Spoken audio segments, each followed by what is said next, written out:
Oi, gente! Graça e paz da parte do nosso Senhor e Salvador Jesus Cristo. Mais uma vez eu por aqui, Joyce Vieira, dando sequência ao nosso estudo dos evangelhos canônicos em sua ordem cronológica. Lembra, se você é novo aqui no nosso canal, seja muito bem-vindo, essa casa é sua! Mas olha, dá uma curtidinha lá, se inscreve no nosso canal, ativa o sininho para você receber as notificações e o mais importante de tudo, compartilhe esse vídeo para que muitas pessoas possam receber em suas casas a palavra de Deus. Sem mais delongas, queremos entrar então no nosso estudo. E antes eu quero só lembrar que nós temos agora um canal lá no Telegram, e lá no Telegram eu já fiz a indicação desse livro, Heróis da Fé. Essa aqui, ó, edição de luxo da CPAD, muito bom. O que mais me impressionou na leitura desse livro foi ver como a oração, a comunhão com Deus através da oração muda quadros, histórias, vidas, cenários e pode turbinar o nosso ministério na casa do Senhor. Nos acompanhe lá no nosso Telegram, nós vamos deixar um link aqui para você poder acessar, tá certo? Bom, vamos seguindo então para o nosso estudo dos evangelhos canônicos. Então, vamos dar sequência ao nosso estudo hoje e seguir direto para um ponto muito interessante, que é quando começamos a falar sobre João Batista.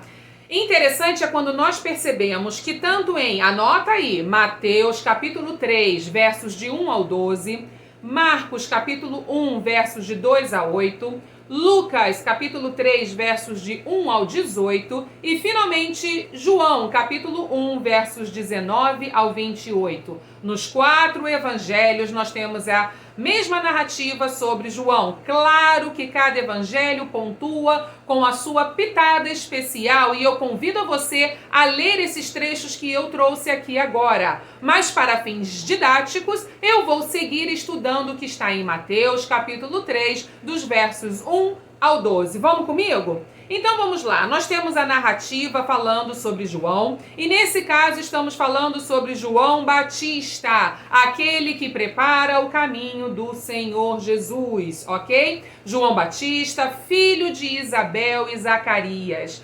Lembrem, Isabel vem a ser a prima de Maria, nós já conversamos sobre isso, Maria, mãe de Jesus. Aqui no nosso canal eu já contei para vocês aquele momento maravilhoso em que as duas estão gerando bebês que vieram da parte do Senhor, não que os outros bebês não venham, mas que foram gerados de forma miraculosa. Então esse ponto majestoso, quando Maria então recebe a visita do anjo, ele diz que ela está grávida, e Maria vai ter com Isabel, que também está gerando um filho, e aí quando Maria faz a saudação a Isabel, a criança que está em seu ventre pula de alegria ao ouvir a voz de Maria. Esse acontecimento mostra que tanto a gestação de Isabel quanto de Maria são de bebês que são gerados pela vontade do Senhor. E Zacarias, mesmo já sendo velho, Isabel também já sendo de idade avançada, vão conceber ao menino que vai se chamar João, porque assim o anjo falou com Zacarias. Maria também concebe a criança de forma virginal,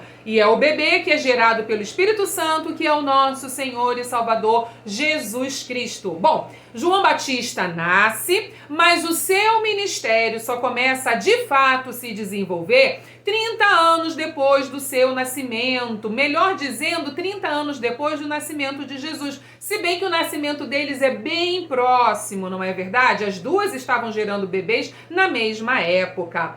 João Batista é aquele que prega o arrependimento. João Batista é aquele que traz o batismo do arrependimento. Ele dizia: arrependei-vos, como está escrito lá no verso 2 do capítulo 3 de Mateus. Ele diz assim, olha, dizendo: arrependei-vos, porque é chegado o reino dos céus. Então nós entendemos aqui que o primeiro passo para nós nos voltarmos para Deus é reconhecermos que somos pecadores e nos arrependermos. Quando João Batista diz que o reino dos céus é chegado, é porque ele sabia que a vinda do Messias traria o reino dos céus à terra, o Emanuel, o Deus conosco. Jesus veio ao mundo pela primeira primeira vez como servo sofredor, aquele que morreria pelo resgate da humanidade. Mas a obra redentora de Cristo se estende até os dias de hoje, esse resgate se estende até nós e vai além. Cristo prometeu que virá uma segunda vez, só que na segunda vinda de Cristo, ele virá como rei e como juiz para governar sobre toda a terra.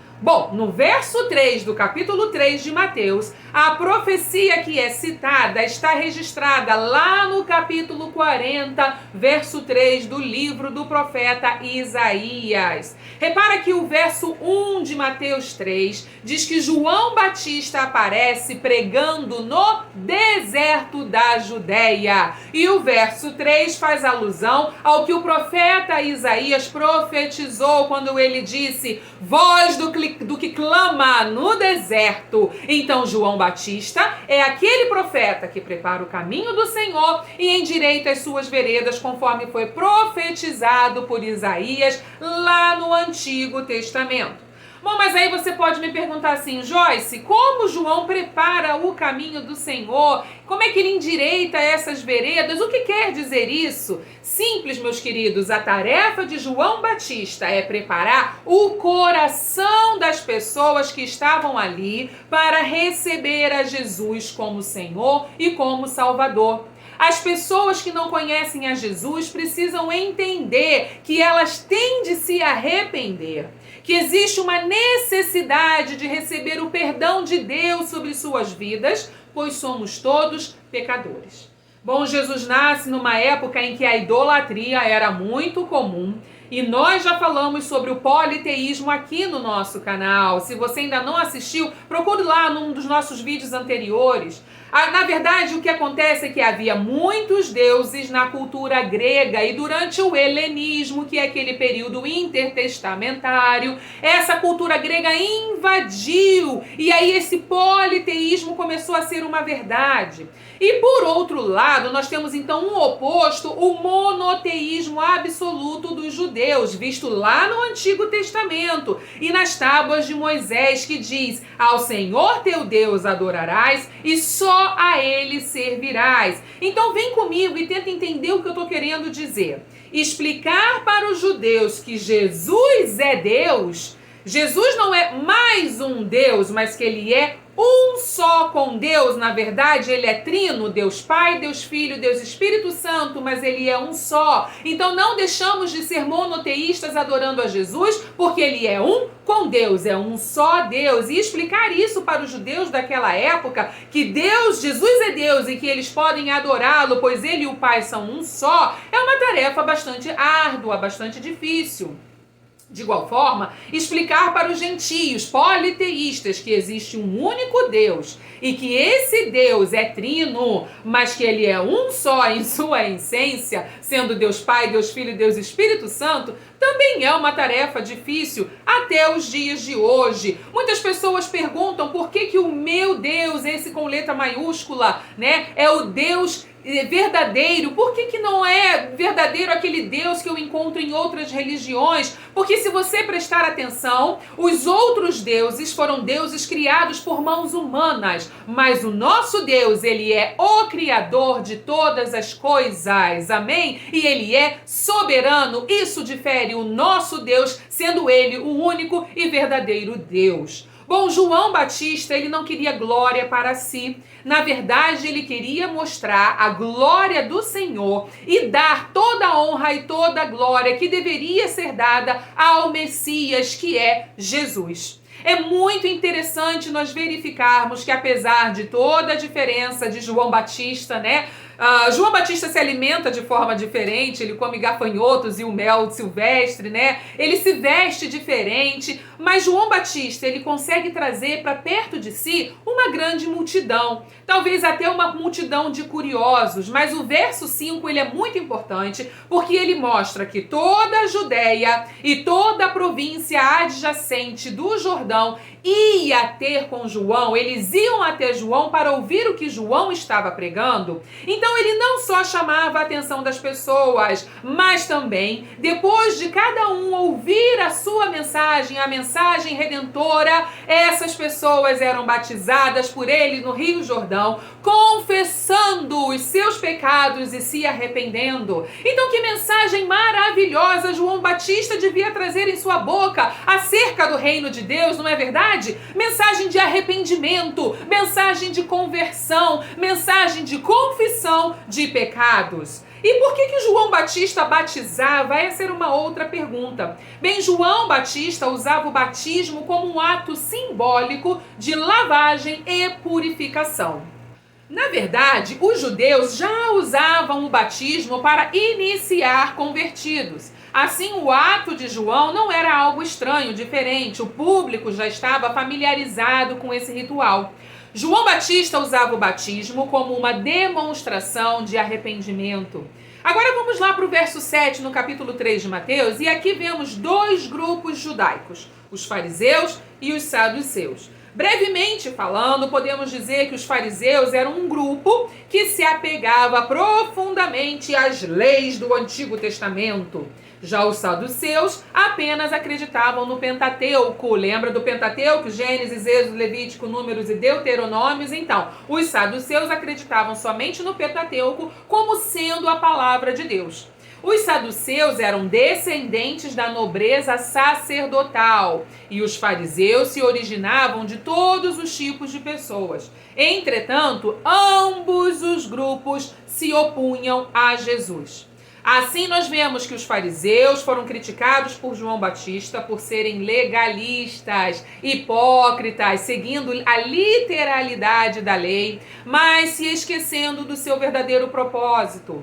Ele critica os saduceus também por usarem a religião de forma política, para melhorar a sua posição politicamente falando. Por isso, João Batista os chamou de raça de víboras. Palavra forte essa, né? Mas no verso 9, vemos que eles presumiam que por terem Abraão por pai, entendiam que já tinham a salvação. Mas o comportamento deles não refletia um coração contrito, um coração arrependido. João Batista os chama, no verso 8, a produzir frutos dignos de uma pessoa arrependida, ou seja, a ter uma vida condizente com o reino de Deus. E hoje ele continua nos chamando a termos um coração arrependido e uma vida de acordo com aquilo que o nosso Deus deseja para nós. Bom, a mensagem que temos no verso 10 é profunda. Deus não mudou. Desde o Antigo Testamento até os dias de hoje, passando por João Batista, existe a necessidade de arrependimento. Quando João Batista fala que o machado está posto à raiz, ele mostra que o tempo está próximo. Precisamos ser árvores frutíferas, com frutos de arrependimento. Aqueles que não produzem frutos de arrependimento, ou seja, que não se converteram de fato, são como árvores infrutíferas, que serão cortadas e lançadas no fogo, pois para nada servem. Assim acontece com aqueles que não aceitam a mensagem da cruz, que não aceitam o sacrifício vicário de Jesus. João Batista não buscava glória para si próprio, eu já falei isso aqui hoje. Ele dizia: eu batizo com água para o arrependimento, mas após mim vem aquele que não sou digno de desatar as suas sandálias, que é poderoso para batizar com o Espírito Santo e com fogo. O batismo com água era um sinal externo de arrependimento, mas o batismo com o Espírito Santo e com fogo, que só Jesus pode trazer, é uma mudança interna, é uma mudança de comportamento, é a verdadeira conversão, que permite ao homem ter seus pecados lavados e perdoados no sangue do Cordeiro. Assim eu encerro o estudo de hoje com o versículo 12 do capítulo 3 de Mateus, que diz assim: em sua mão tem a pá, e limpará a eira, e recolherá no celeiro o seu trigo, e queimará a palha no fogo, que nunca se apagará. Já falamos hoje, em sua primeira vinda, Jesus veio como servo sofredor, mas em sua segunda vinda ele virá como justo juiz. A pá serve para levantar a palha e assim separa o trigo da palha, porque o vento leva a palha. O trigo é a noiva do Cordeiro, a igreja de Cristo que converteu o seu coração ao Senhor. Essa será guardada. Mas a palha são aqueles que não dão crédito à pregação da palavra e nem ao poder de Deus. Esses queimarão como fogo que nunca se apaga. E não sou eu, Joyce, quem diz essas coisas, mas é a palavra de Deus no Evangelho de Mateus, capítulo 3, verso 12. Isso sim tá na Bíblia. Além do Instagram, nós estamos também agora no Telegram. Clica aqui, ó, no link que tá aqui embaixo, lá na descrição do vídeo, e faça parte do nosso Telegram. Lá nós teremos um contato um pouquinho mais estreito, estaremos um pouquinho mais perto de vocês.